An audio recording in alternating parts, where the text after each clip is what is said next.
So very good evening to all.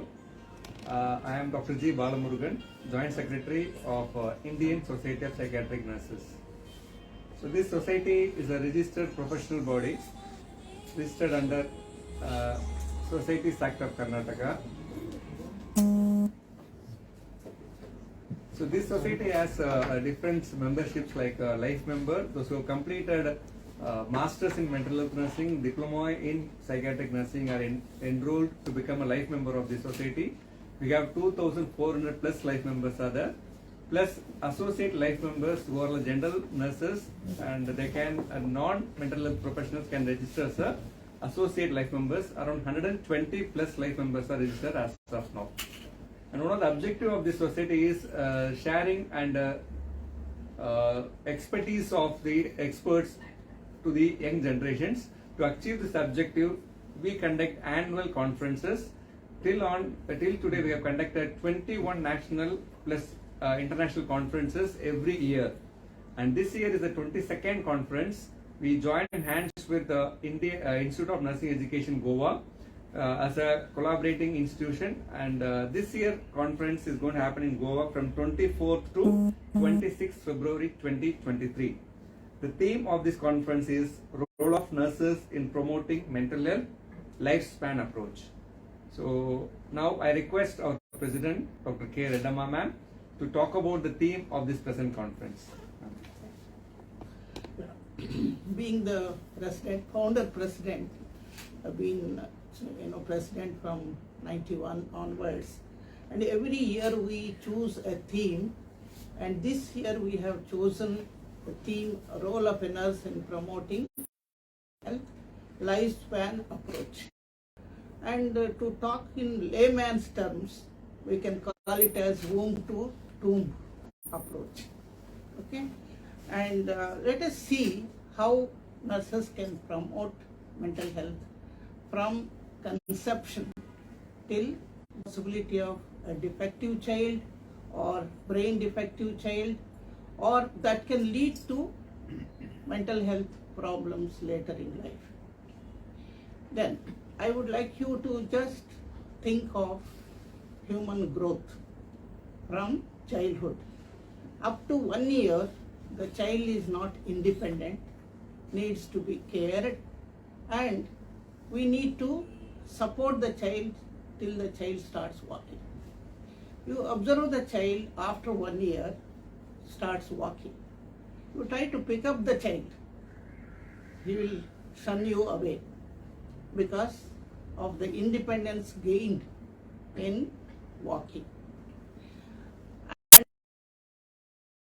And, think of a dependency state later in life in the hospitals. When somebody is sick, they become dependent. It may be temporary, or it may be for a short while, or it may be for a long term, and not to cause any mental stress to them, as it is very, very hurting.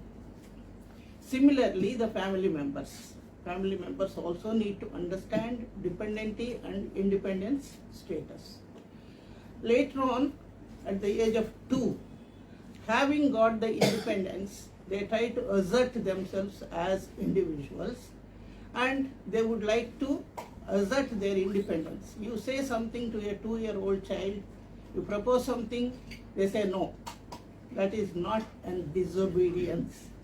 It is a symbol of asserting themselves. So that, and all the parents understand that independence and trying to assert themselves as human beings. Later on, the child grows and becomes adolescent. When there is an adolescent, recently I was reading something, like Indian culture, they were getting girls and boys married at a very early age because of the hormonal changes, there is a tendency to experiment, and parents did not want that, so they used to get them married very early. So it is not that it is a sort of dependency. If you go to foreign countries, it is a teenage pregnancy. If you come to India, it became a culture of getting married early. So we need to understand it is because of the hormonal changes that occur in the adolescents. And not only that, again, there is a dilemma between dependency and independency. One moment they talk like an adult, and another moment they talk like a child.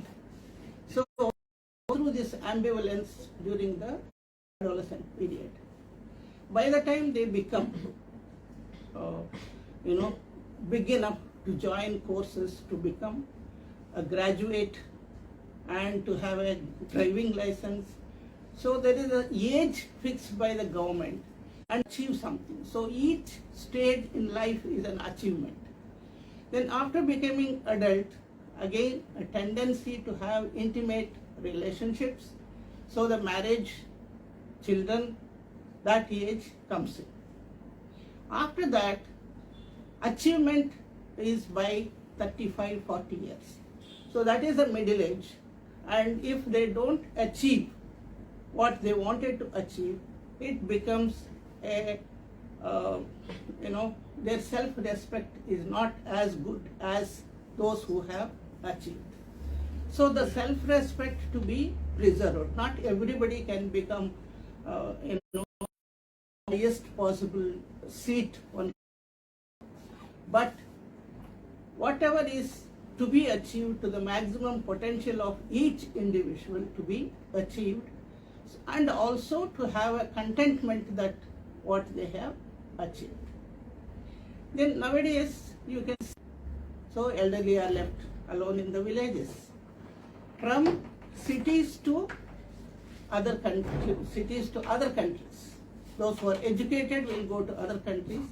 By any means, the elderly are now neglected. There is something called as empty nest syndrome. That is, the houses are empty and elderly are either in the old age homes or in the left to be cared by others, but not the kith and kin. So these different stages of life to be understood, and when you come across people at different ages, how best can you help them? How best you can make them feel good, make them feel happy. So nowadays the elderly also need to be mentally prepared for the future, and they also need to understand that we cannot hold the children to be with us like in earlier days, and hence they should be mentally prepared, and whoever is around to keep up their self-concept and self-esteem. So these are different stages of life I took you through, from conception till death. But nobody should feel neglected, nobody should feel that uncared for. There should be a feeling that I am there for you, I care for you, I love you, and you are not alone. So even on the verge of death in the hospital, there should be somebody besides the person to feel that I am not alone. So this is the lifespan approach I took you through, and I hope each one of us feel responsible to see that how best we can keep up the mental health of the communities. Thank you. Thank you, madam, for discussion about the life from womb to tomb. And the nurse's role in all this are inseparable, as you would agree with me. The nurse is there from the birth till the death. And nurses are caring for everyone, be it in community or where. We are very fortunate to get Dr. Pramod Sawant, the Honorable Chief Minister of Goa, has kindly consented to be the chief guest and inaugurate this function. And we also have our patron, Dr. T. Dilip Kumar, who will be there as a president of the function. He is also a patron of our society, Indian Society of Psychiatric Nurses, and he from helping in this society activities as well as for this conference. So he will be there along with Madam Dr. K. Reddemma, who is the current president, and provide maximum possible coverage for this program so that the Goa public get to know about what is happening through this conference. And we are expecting around 250 members all over India. From Kashmir to Kanyakumari, we have the guests who have already registered for the conference. So it will be a big in Goa. For us, it is a big to conduct along with the Institute of Nursing Education.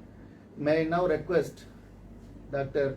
Wilson Fernandez to take you through the 3 days activities, what we are going to do in 3 days. Of ISPN in India.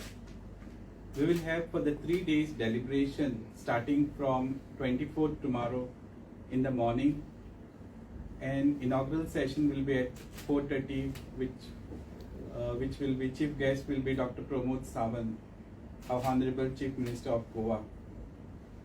We will be deliberating on different topics as Madam Reddemma has explained about the determinants of mental health and well-being in the lifespan. Also the problems of young children, young adolescents, elderly people, domestic violence. These are all the topics we will be covering. We will have a different formats for this, like we will have a panel discussion, we will have a different session, and also we will have a scientific session where we have received around 50 scientific papers which will be presented during this conference. And also we have a poster competitions will be displayed and a judge. And it will be also followed by annual general body meeting of the ISPN members. As we said, like we have more than 2,500 members. We will have a general body meeting to discuss further course. So ultimately, it is a big advantage and a big opportunity for the state of Goa to focus on our mental health, as Madam said, from womb to tomb. So I think it will be a good opportunity for all of Goans, especially to know about the mental health in a detail when it will be focused in the press and media.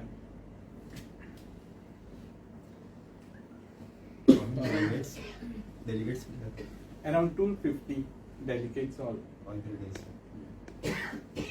You said nurses are not treated well. Which nurses you are talking about?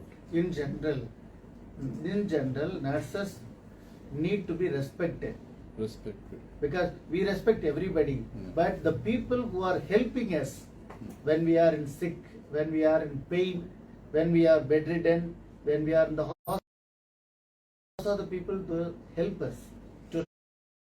So the nurses need to be respected.